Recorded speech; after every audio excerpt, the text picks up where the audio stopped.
RNFI services ने अपना IPO launch करा है। क्या है इस IPO की डिटेल, क्या है इसका JMP, साथ ही जानेंगे इस कंपनी की फाइनेंशियल इन्फॉर्मेशन इस वीडियो में। RNFI सर्विसेज ने अपना IPO लॉन्च करा है। इस IPO में अप्लाई करने की डेट है 22 जुलाई से लेकर 24 जुलाई तक। आपको अलॉटमेंट हो जाएगी 25 जुलाई को, पर अगर आपको अलॉटमेंट नहीं होती है तो जो आपका रिफंड है वो 26 जुलाई को आपके अकाउंट में आ जाएगा। आपके डीमैट अकाउंट में शेयर्स क्रेडिट कर दिए जाएंगे 26 जुलाई को ही। और इस IPO की जो लिस्टिंग है वो है मंडे 29 जुलाई सुबह 10 बजे। ये IPO शेयर मार्केट में लिस्ट कर दिया जाएगा। अब बात करते हैं कि मिनिमम इन्वेस्टमेंट क्या रहेगी for retail investor and high net worth individual. यहाँ पर जो प्राइस बैंड है वो है 98 to 105 रुपीज़। एक लॉट में है 1200 शेयर। 105 रुपये के हिसाब से 1200 शेयर के हो जाएंगे 1,26,000 रुपये। और ये मिनिमम इन्वेस्टमेंट रहेगी for retail investor and maximum investment भी 1,26,000 रुपये ही रहेगी, क्योंकि कोई भी रिटेल इन्वेस्टर 2 लाख रुपये से ज़्यादा किसी IPO में इन्वेस्ट नहीं कर सकता। हाई नेटवर्थ इंडिविजुअल के लिए मिनिमम इन्वेस्टमेंट रहेगी 2,52,000 रुपये।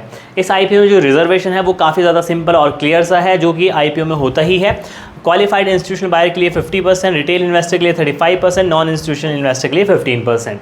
किसी भी IPO में जब एंकर इन्वेस्टर मनी को इन्वेस्ट करते हैं तो वो काफ़ी बड़ा रोल प्ले करते हैं, क्योंकि वो एक अच्छी वैल्यू में मनी को इन्वेस्ट करते हैं, पर उनके लिए लॉक इन पीरियड भी रखा जाता है। उसको जल्दी से हम समझ लेते हैं। उनकी जो बिड डेट है वो है 19 जुलाई और उन्हें जो शेयर्स ऑफर किए गए हैं वो किए गए हैं 19,08,000। उनका जो पोर्शन साइज़ है वो है 20 करोड़ और उनके लिए 30 डेज़ का लॉक इन पीरियड रखा गया है 50% शेयर्स के लिए। इसका मतलब ये है कि 24 अगस्त से पहले वो अपने कोई भी शेयर सेल नहीं कर सकते। 24 अगस्त के बाद वो अपने 50% शेयर सेल कर सकते हैं। बाकी के जो रिमेनिंग शेयर्स हैं, बचे हुए शेयर्स हैं जो भी 50%, वो 23 अक्टूबर के बाद ही वो सेल कर पाएंगे। पर ये लॉक इन पीरियड सिर्फ और सिर्फ एंकर इन्वेस्टर के लिए रखा जाता है, ना कि रिटेल इन्वेस्टर के लिए। तो अगर आपको अलॉटमेंट हो जाती है तो आप अपने शेयर्स को जो है या अपने IPO को जो है वो लिस्टिंग वाले दिन ही सेल कर सकते हैं। कंपनी के बारे में थोड़ी सी इंफॉर्मेशन ले लेते हैं। जो कंपनी है वो इनकॉर्पोरेट हुई 2015 में and RNFI service limited is a financial technology firm. ये एक फाइनेंशियल टेक्नोलॉजी फर्म है और ये प्रोवाइड करती है B2B एंड B2C सॉल्यूशन अपने ऑनलाइन पोर्टल पर एंड मोबाइल एप्लीकेशन पर। इनका जो मेन फोकस है वो है बैंकिंग पर, डिजिटल बैंकिंग पर and government to citizen services पर। तो ये एक फाइनेंशियल टेक्नोलॉजी फर्म है जो कि इस बेस पर काम करती है। बाकी ये कंपनी की इन्फॉर्मेशन है, थोड़ी डिटेल से आप खुद पढ़ सकते हैं, नहीं तो वीडियो काफ़ी ज़्यादा लंबी हो जाएगी। अब बात करते हैं कंपनी की फाइनेंशियल इन्फॉर्मेशन की, जो कि काफ़ी ज़्यादा इंपॉर्टेंट और मस्ट रहती है। यहाँ पर हमें 3 साल की फाइनेंशियल इन्फॉर्मेशन दी गई है, फाइनेंशियल ईयर 2022, 23 एंड 24।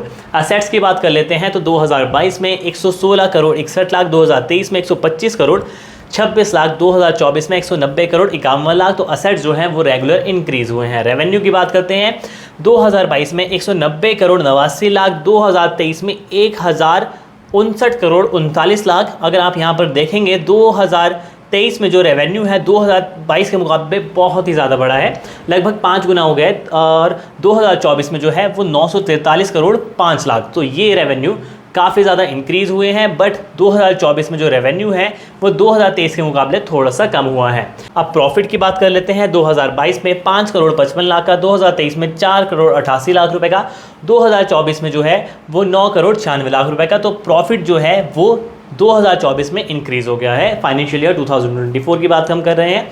नेटवर्थ की बात करते हैं तो नेटवर्थ रेगुलर बढ़ी है। रिजर्व एंड सरप्लस जो है वो 2024 में 2023 के मुकाबले जो है कम हुए हैं। बोरोइंग्स भी रेगुलर इनकी बढ़ रही है। तो ये कंपनी की फाइनेंशियल इन्फॉर्मेशन थी। अब कंपनी के थोड़े से की इंडिकेटर के बारे में जान लेते हैं, जिससे कंपनी की हमें इन्फॉर्मेशन थोड़ी सी पता लग जाएगी कि आखिर कंपनी में चल क्या रहा है। रिटर्न ऑन कैपिटल एम्प्लॉयड जो है वो 29.74%, equity 1.02, return on net worth 40.92, PV 6.05 and PAT margin 1.06। Earning per share की बात करते हैं। वैसे यहाँ पर हमें रिटर्न ऑन इक्विटी नहीं दिया है, बट कोई बात नहीं। EPS अर्निंग पर शेयर जो है वो 5.47 and post IPO 3.99। PE ratio जो है वो इंक्रीज़ हुई है 19.19 से 26.3। तो ये कंपनी की डिटेल थी। अब बात करते हैं कंपनी के GMP के बारे में। तो आज की रेट के अकॉर्डिंग आज है 21 जुलाई, कल से इसकी एप्लीकेशन जो है वो स्टार्ट है। तो यहाँ पर आज जो GMP चल रहा है वो चल रहा है 50 रुपीज़। आप देखेंगे तो यहाँ पर 18 तारीख को जो GMP था वो था 40, फिर 50 एंड 50। तो यहाँ पर जो ग्रे मार्केट प्रीमियम चल रहा है वो 50 रुपीज़ है, जो कि काफ़ी ज़्यादा अच्छा है। इसके अकॉर्डिंग जो लिस्टिंग गेन हो सकते हैं वो हो सकते हैं 47.62%। IPO के पर शेयर का जो प्राइस है वो है 105। इस GMP के अकॉर्डिंग जा सकता है 155। सो ये जो GMP है ये रेगुलर इंक्रीज़ और डिक्रीज़ होता रहता है। सो जब आप अप्लाई करें उससे पहले एक बार GMP ज़रूर चेक करें और कंपनी के बारे में थोड़ी सी और डिटेल से खुद भी पढ़ें, तभी किसी IPO में अप्लाई करें। सो ये IPO की पूरी डिटेल थी। आगे जो IPO आएगा उसके बारे में भी हम वीडियो बनाएंगे। उसके लिए प्लीज़ चैनल को सब्सक्राइब करें एंड वीडियो को भी लाइक करें। Thanks for watching.